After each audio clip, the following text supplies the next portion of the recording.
What's up, guys, and welcome back to the channel. This is Looking at Legacy, Episode 2, Metal Raiders, second set in Yu-Gi-Oh! Lots of awesome cards, a lot of expensive cards in this set in first edition, absolutely crazy. And I want to keep you guys aware, so make sure you stick through all the video to see the prices on some of these cards. It is absolutely insane. Summonedskull is a very, very important card for Metal Raiders. It was like the best, summon one creature out there at the time. Very important for older formats and things like that. I do have everything on near mint and limited or lightly played as well, just so that we can pay attention to those prices, because that's what I'm interested in. We got near mint limited, 55, unlimited for about 55, 50 bucks there. Lightly played first edition, $450, all the way up to 500 some dollars on Summonedskull. Absolutely incredible. Do be aware of that. Guys, before we get any further, I do want to mention today's sponsor, aka me. I have a TCGplayer store, link to my YouTube channel's description. If you want to get yourself something shiny, use the link in my channel's description or in the video description to go to my TCGplayer store and pick up something nice and shiny.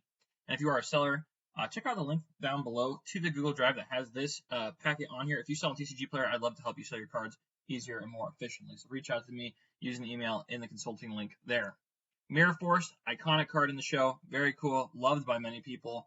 One of the best traps, from back in the day. Could destroy, monsters and negate the attack and stuff like that. And your stuff got to survive. Leather plates unlimited are about 16 to 20 bucks.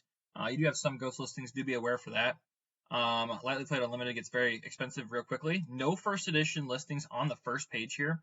And there are actually, let me leave my store here, guys. Sorry about that. On page 2 for near mint first editions, if there is even one, lightly played first edition is about $200.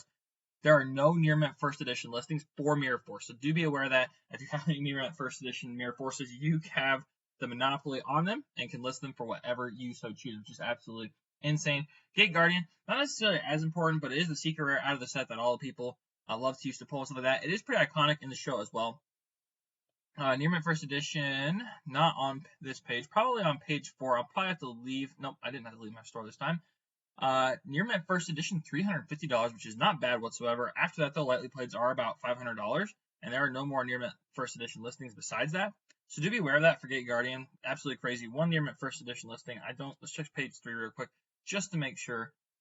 Near mint first edition, $216. Okay.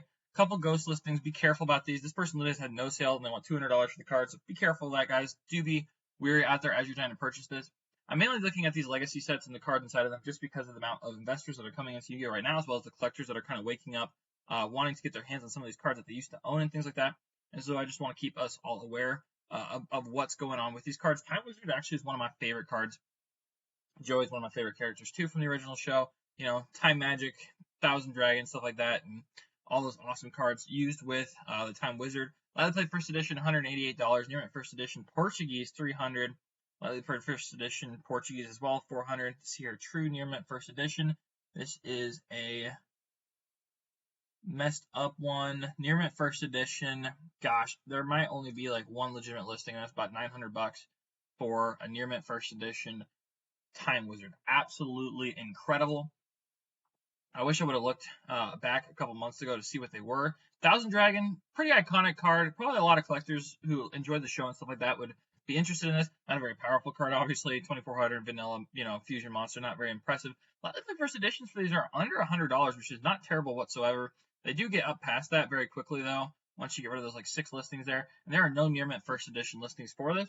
So do be aware of that as well. If you're trying to get a near mint first edition Solemn Dragon or Thousand Dragon, you might have to go to eBay to purchase that, and you could have to pay a very impressive penny. Solemn Judgment, the old man says no. Very iconic trap card, gets played all the time in old formats and modern formats and things like that. Near mint first editions for these are probably going to be a pretty penny. Not probably as much as other ones though. Lightly played first edition, about $140 here we see. Near mint unlimited, that's quite a bit for near mint unlimited. Near mint first edition Portuguese, French, $250.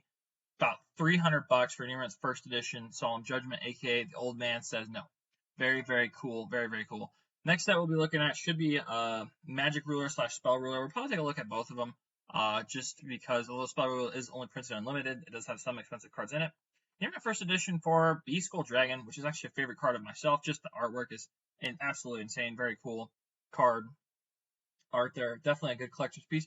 Near mint first editions for these are. There's a Portuguese for $140. I wouldn't be surprised if there's not a near mint first edition for this actually listed. About $400. Not terrible considering it's a fairly iconic card. does get up to $1,500, but I don't know if it's a legitimate listing or not there, so do be wary of that. Heavy Storm, played in alternative formats and stuff like that. Really awesome spell card. The Quarter Century Seeker Rare is worth absolute bonkos money. Let's take a look at near mint first editions for these.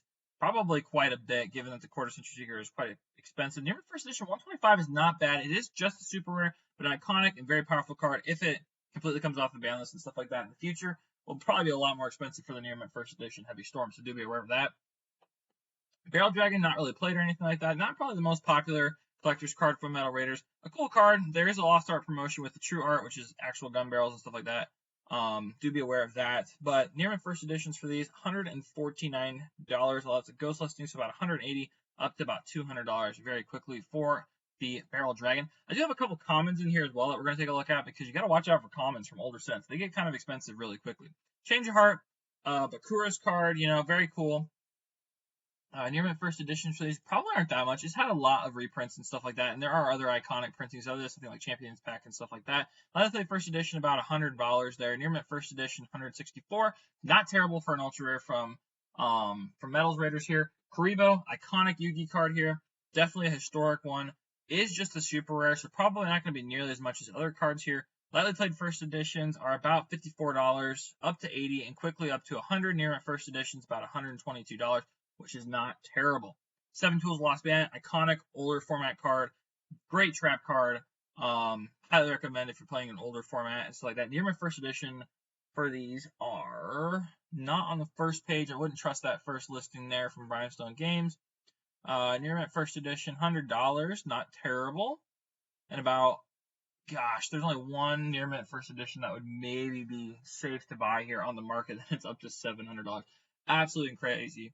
Magic Jammer, also a great trap card from back in the day from older formats. Let's take a look here. Page 5, see what we got for near mint first edition. About $60, not bad at all for Magic Jammer. Thunder Dragon is a very iconic common card from the set. Is played in the Thunder Dragons, the modern Thunder Dragons and stuff like that. Has always been an expensive common.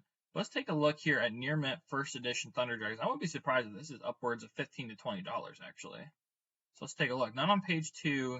Page 3, we only have a couple near mint first editions. Then there are $25, $27. Absolutely crazy, and up to $100. So that is absolutely crazy to see that as well.